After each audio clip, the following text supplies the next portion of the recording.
अगर आप एक क्रिकेट लवर हैं तो मैच के दौरान आपकी सबसे पसंदीदा आवाज क्या होती है? कमेंटेटर्स की आवाज? नहीं। क्राउड की आवाज? नहीं, वो भी नहीं। प्लेयर्स का विकेट के लिए अपील करना? नहीं भाई, ये भी नहीं।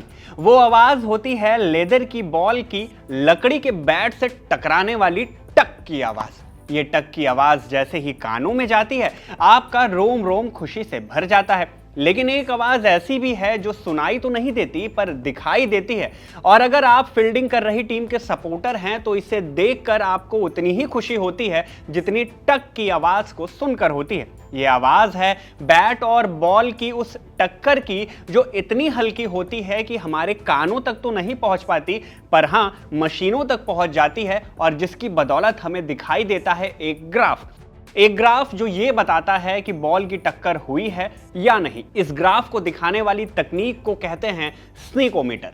आपने इसका नाम कई बार क्रिकेट के दौरान सुना होगा और ऐसा ग्राफ भी कई बार देखा होगा। आज के दौर में खेले जाने वाले अमूमन हर प्रोफेशनल क्रिकेट मैच में स्नीकोमीटर देखा जाता है, लेकिन 2 सदी पहले जब क्रिकेट की शुरुआत हुई थी तब ऐसा नहीं था। ना ही इसकी जरूरत महसूस हुई, ना ही इसका कोई अस्तित्व था। अब यहाँ ये जिज्ञासा पैदा होना लाजमी है कि ये तकनीक है क्या, ये काम कैसे करती है, कब और क्यों इसकी जरूरत हुई, कब से इस तकनीक का इस्तेमाल क्रिकेट में होना शुरू हुआ और क्यों इसे लेकर आए दिन मैच में विवाद होता रहता है। खबरगांव की इस वीडियो में हम आपकी इसी जिज्ञासा को शांत करने का पूरा प्रयास करेंगे, तो वीडियो को अंत तक जरूर देखिएगा। हेलो एंड वेलकम, मैं हूं शुभम और आप देख रहे हैं खबरगांव। 21वीं सदी में खेला जाने वाला क्रिकेट का मैच आधुनिक तकनीकों से लैस हो चुका है, खेलने के लिए भी और खेल को जांचने माने उसमें अंपायरिंग करने के लिए भी। इसके अलावा अलग अलग एंगल से मैच को रिकॉर्ड करने और ब्रॉडकास्ट करने के लिए भी ग्राउंड पर दर्जनों कैमरा लगे होते हैं। थर्ड अंपायर भी होते हैं और वो बाकायदा डीआरएस की अलग अलग तकनीक और अलग अलग मशीनों से लैस होते हैं। लेकिन जब प्रोफेशनल क्रिकेट की शुरुआत हुई थी तब ऐसा नहीं था। तब गिनती के कुछ कैमरा सेटअप ही होते थे और थर्ड अंपायर जैसी कोई चीज भी नहीं होती थी। फील्ड पर खड़े अंपायर के निर्णय को ही सही और अंतिम माना जाता था। लेकिन तकनीक जब बढ़ी तो इंसानों की बुद्धि से बने मशीनों ने इंसानों के निर्णय लेने की क्षमता को भी पछाड़ दिया, माने उससे भी आगे निकल गए। इसका असर क्रिकेट के ग्राउंड पर भी दिखा। तरह तरह के मशीनों की मदद से क्रिकेट के हर एक बॉल पर नजर रखने वालों की टीम बनी, जिसे थर्ड अंपायर्स कहा गया। नवंबर 1992 में थर्ड अंपायर्स की व्यवस्था को क्रिकेट के मैच में इंट्रोड्यूस किया गया। थर्ड अंपायर टीवी रिप्ले और बॉल ट्रैकिंग सिस्टम का इस्तेमाल करके क्लोज कॉल्स को रिव्यू करते हैं, माने नो बॉल, छक्के, चौके, रन आउट जैसे कई मौके जहां फील्ड अंपायर की आंखें आउट और नॉट आउट के असमंजस में फंसे हो, वहां थर्ड अंपायर का काम शुरू होता है। इनके पास कई मॉनिटर्स होते हैं जिस पर अलग अलग एंगल से अलग अलग फीड आती है। ये फीड अलग अलग कैमरों की रिकॉर्डिंग होती है जिन्हें ज़रूरत पड़ने पर रिव्यू किया जाता है। साथ ही एक खास माइक का भी एक्सेस होता है। ये माइक लगा होता है स्टंप में, जो रिकॉर्ड करता है स्टंप के आसपास की आवाज़। अब आपको लगता होगा कि ये माइक बस इसलिए लगाया जाता है कि बैट्समैन के पीछे खड़ा विकेट कीपर क्या बोल रहा है उसे रिकॉर्ड किया जा सके, या फिर आपके कानों को सुकून देने वाले कभी स्टंप तो कभी बैट से टकराने वाले बॉल की टक की आवाज सुनाने के लिए। अगर आप भी ऐसा सोचते हैं तो गफलत से बाहर आ जाइए और जानिए इस माइक का असली काम क्या होता है। इस माइक का असली काम होता है स्नीकोमीटर को इनपुट देना। वही स्नीकोमीटर जिसका इस्तेमाल कर थर्ड अंपायर कभी कॉट बिहाइंड तो कभी एलबीडब्ल्यू के क्लोज कॉल पर निर्णय लेते हैं। ये होता क्या है? आसान भाषा में स्नीकोमीटर एक ऐसा गैजेट है जो माइक से आने वाली साउंड फ्रीक्वेंसीज को रिकॉर्ड करता है। रिकॉर्ड तो आसपास की कई सारी आवाजें होती हैं, पर इसके बाद इसका सॉफ्टवेयर रिकॉर्ड हुए आवाज को फिल्टर करता है, माने एम्बियंस यानी कि शोर शराबे को हटाता है और केवल बैट्समैन के पास होने वाली एक्टिविटी तक रेंज को सीमित करता है। ऐसे में बैट्समैन के पास होने वाली कोई भी आवाज़ इसमें रिकॉर्ड होती है, फिर चाहे वो आवाज़ बैट और बॉल की टक्कर की हो, बैट और पैड के टक्कर की हो, बॉल या पैड के टक्कर की हो, या फिर बॉल और ग्लव्स के टक्कर की हो। स्टंप के पास होने वाली मामूली सी भी आवाज़ इसमें रिकॉर्ड हो जाती है। रिकॉर्ड की हुई साउंड वेव्स फिल्टर होने के बाद पहुंचती है ऑसिलोस्कोप तक, जिसके बाद आपको टीवी स्क्रीन पर स्नीकोमीटर दिखाया जाता है। अब ये ऑसिलोस्कोप क्या है? ऑसिलोस्कोप एक ऐसा इलेक्ट्रॉनिक डिवाइस है जिसका इस्तेमाल इलेक्ट्रिक सिग्नल्स को ग्राफ के जैसे दिखाने के लिए किया जाता है।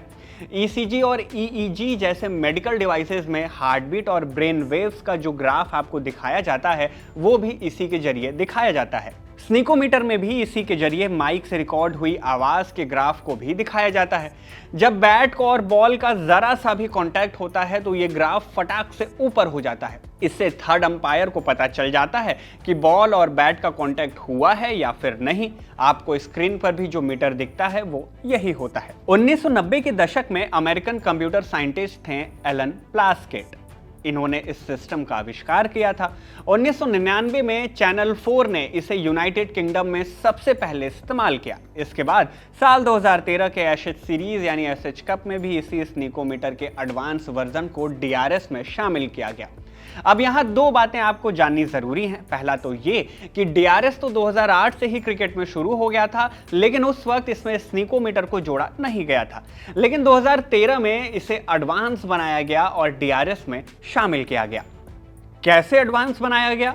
एडवांस बनाया गया स्नीकोमीटर को रियल टाइम स्नीकोमीटर में कन्वर्ट करके। दरअसल स्नीकोमीटर के पुराने टेक्निक में कुछ खामियां थी, जैसे कि इसमें स्टंप माइक से रिकॉर्ड हुई ऑडियो और कैमरा से रिकॉर्ड हुई वीडियो को मैनुअली सिंक कराना पड़ता था। इसमें काफी वक्त भी लगता था, जो कि एक इंटरनेशनल क्रिकेट मैच के बीच नहीं दिया जा सकता था। ऐसे में इस टेक्निक को अपग्रेड किया गया और बनाया गया रियल टाइम स्नीकोमीटर। इस आरटीएस यानी कि रियल टाइम स्नीकोमीटर में एक सुधार ये किया गया कि इसमें ऑडियो और वीडियो को मैनुअली सिंक नहीं करना पड़ता था। यहां सॉफ्टवेयर की मदद से वीडियो और ऑडियो खुद ब खुद सिंक होकर दिखाई देते थे, जिससे फ्रेम बाय फ्रेम देखकर बेहद आसानी से पता किया जा सकता था कि जब टक्कर की आवाज आई तो ये टक्कर एग्जैक्ट कहां हुई। इसमें अंपायर्स की एक और समस्या का समाधान हो गया। दरअसल स्नीकोमीटर टक्कर की आवाज तो रिकॉर्ड कर लेता है, पर यह नहीं पता चल पाता कि ये आवाज किन चीजों की टक्कर से हुई। माने ये बॉल और बैट की टक्कर थी, बॉल और पैड की टक्कर थी, या फिर बैट और पैड की टक्कर थी। चूंकि ये क्लियर नहीं हो पाता तो अंपायर एलबीडब्ल्यू और कॉट बिहाइंड जैसे निर्णय सही तरीके से नहीं ले पाते, भले ही मैच में स्नीकों का इस्तेमाल क्यों न किया जाता हो। अब ये पूरा माजरा क्या है, इसे एक उदाहरण से समझिए। फर्ज कीजिए कि बॉलर ने बॉल डाली, बॉल पिच होने के बाद पहले बैट से हल्की सी कट लगी और फिर पैड से टकराई। ऐसे में फील्डिंग टीम को और अंपायर्स को भी वो हल्की सी कट दिखाई नहीं देगी और टीम एलबीडब्ल्यू के लिए अपील करेगी।